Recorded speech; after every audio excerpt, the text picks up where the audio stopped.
Hello you guys, my name is Dr. Shera Elmore, and today I'm going to be talking about soul ties and how it's important that we protect our soul from ungodly soul ties. Now you have good soul ties and you have bad soul ties, and it's a battle for the soul. The devil wants your soul and God wants your soul, and we want to make sure that we are constantly creating good soul ties and not bad demonic soul ties. Not to be fed by worldly things, not the pastor flirting with you in church. I dealt with these things. That's why I'm preaching about this stuff today. I dealt with these things, and they need to be talked about. Okay, so I'm just here to talk about those things real quick, and that's it. The Bible also say, what is the man that gain the whole world and loses his soul? So you can have all these material things and lose your soul. I want to have my soul in the kingdom of God for eternity, not in the kingdom of darkness and hell for eternity. The devil is a liar. We got to be very careful to protect our soul from stuff that come across the internet, movies, music, all these things that come across the internet can attach to your soul if you're not very careful. Depending on how many times it's coming across the internet or how many times you may watch a certain thing, it can interfere, it can create a soul tie. Now, listen, you can have a soul tie with a place, a person, a thing. It's not, soul ties is just not with people now. Soul ties is also with place, people, things, and places. You can have a soul tie with, whether it can be good or whether it be bad. Be careful, because some pastors want to intentionally have bad soul ties with you for no reason, and they know how important it is. But what's important is that we cut all ties off with that individual, that ministry, whatever the case may be. It's good to cut all ties off with the individual, all type of connections with the person. Any type of connections is good to cut it off, because if you keep it going, it creates more and more soul ties. You can get more entangled with the person, with the place, or with the thing. Now, breaking it. Fasting, praying, reading the Bible. This is the stuff that will break the ungodly soul tie. And it's important. Now, we have good soul ties when we come together and we fast and pray as a church. Praying with you, someone you read the Bible with, that's good, creating good soul ties.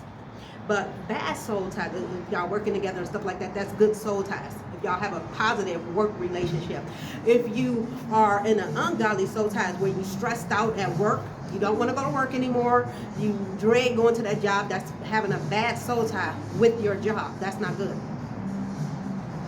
Even in church, when I would leave church, I wouldn't feel spirit fed. I would feel drained from going to church because of the stuff that was happening when I was going to church. Like I said in one of my previous videos, I don't know what video that was, but in one of my other videos you can watch how I explained a little bit more about the stuff that was happening to me at the a ministry that I was going to, about the persecution and all that stuff. That's not what we in church for. That stuff can create ungodly soul ties with the pastor, and that's not good. And pastors know how important this soul thing is. This stuff is real. Anything that's with your soul is very important, that you protect your soul, because your soul is number one. Like I told you, your soul, in the other video, I said your soul is your mind, your will, and your emotion. Your mind, your will, and emotion. And you got to be very careful, because if you, that can create an ungodly soul tie with a person, place, or a thing. And this is how the devil create ungodly soul ties with you. Now, you may be going through something, or something traumatizing happening to you. It can create an ungodly soul tie. And pastors know this stuff. They know this stuff, but they're not really talking about this stuff in church. That's why I'm talking about it right now. That we don't have, that's why it's good that we be very careful. You got to be very careful. It's easy to create an ungodly soul tie and not even be aware of it. This stuff is real. I don't do too much about, I didn't want to do a long video about the soul. I like to keep my videos not that long, straight to the point, nice and juicy, the way I like it. Now, you guys, it's very important now that we protect our soul. It's important that we protect our soul. This stuff is so important, y'all. Okay? We gotta literally, this stuff is important. I just wanted to make this video short and straight. That's all I want to do is talk about. That's all I want to do is talk about the soul ties, the good soul ties, and the badly soul ties. That's it. So you got to be very careful, because some of the pastors is perverting stuff in the church, and you don't want no perverted stuff going on in the church. You got to be very careful. Lay hands on you. You have to be careful. It says in the Bible, lay no hands suddenly on no one. So if a pastor lay their hands on you, they're doing a spiritual transfer. A spiritual transfer is happening when someone lay their hands on you. So you got to be very careful who you let lay their hands on you, okay? On your child, on you, your family members, whoever.